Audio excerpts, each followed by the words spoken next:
Oh, welcome back. So, just what we did last time, we're doing again, which is once we find evidence, how do we explain it properly? How do we do that? So, this noun verb, all right, please repeat after me. This noun verb, this noun verb. And we're going to practice that together on this page by finding all the nouns in the passage to the right.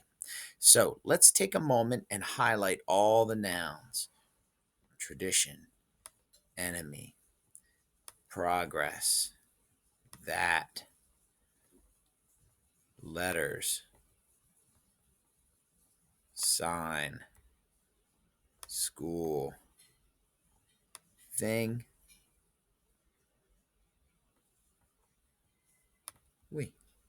All right, so we could say, if we use any of the ones from the passage, this tradition shows. So I'm going to point with a purple dot next to the word, and let's try subbing in some of these and see how it sounds. Ready? Start with this one with the purple dot next to it. This shows. This shows. This shows. This shows. This shows. This shows.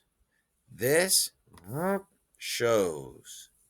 This shows. This shows. All of those are nouns. Does that mean that's the only possible noun that you could get out of this quote? Not at all. Let's read through the quote and see if we can't come up with some words that help summarize it. Tradition is the enemy of progress. That's a motto. That's on the front of the school there. That was written in large letters on the big wooden sign in front of the mission school. All right, so we missed sign, didn't we? Let's get sign in there. It was the first thing we were taught to read. So this important sign or rule. So any of those would work as well.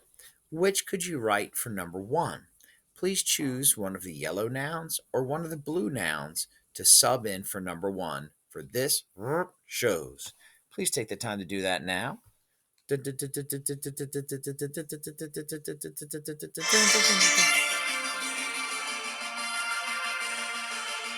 All right, good work. Now, you're going to go around the room. You're going to find another one for number one, and then 2, 3, 4, and 5. So you'll have a total of 6 words when you're done, since we did number one twice. So you're going to do number one. I suggest by finding some of the nouns inside of it first. All right, but then consider also using the summary nouns as well. All right, both will work. So please take the time to rotate around the room and to find your nouns, and then we'll go over them here. Then, okay? Go ahead.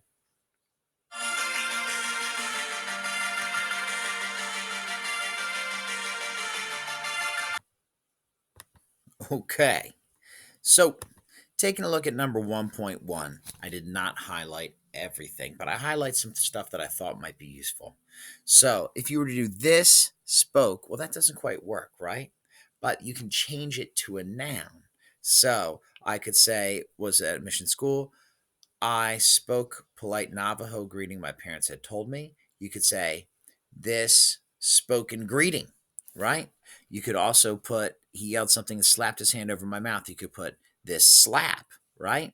And something bad, that's a noun to itself. So another word for the way that they treat him during this moment would be physical abuse or emotional abuse. It's also, you could also say cultural abuse, and if you were comfortable using that, you're certainly welcome to. I'm going to move this in sight, but take a moment now and fill in number one if you haven't yet.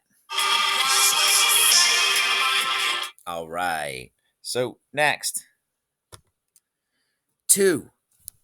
You can see that we've got Soap and die, you would change it to death. Clearly, this death shows, or this soap shows, or this action shows, right? Action could certainly work as well.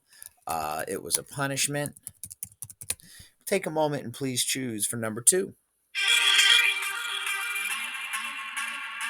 All right. Number three, we've got decided, bucket, staggered, and fell down, right? Staggering could be the noun, decision, and falling down, downfall, trip, injury.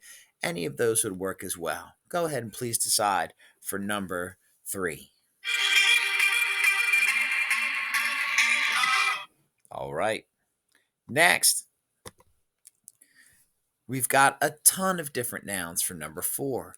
Bleeding, right? And by the way, when I highlight a verb and it's got an ing, you could treat it as what's called a gerund.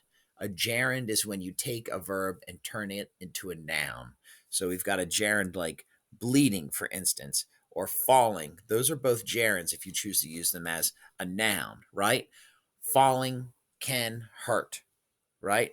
Bleeding is dangerous, right? Bleeding becomes a subject in the second sentence. Falling becomes the subject in the first. They're both nouns. Okay? So take a moment. You can look at those highlighted words or go over your own. But four, please make sure you've got a noun for four. All right. And last but definitely not least, we've got number five, Navajo language. Worst is a comparative adjective, right? I think it's a superlative adjective. So you could say worst experience. You could say worst language, right? You can use any of those as well. Go ahead and finish up number five, please. Nice work. Good job, everybody.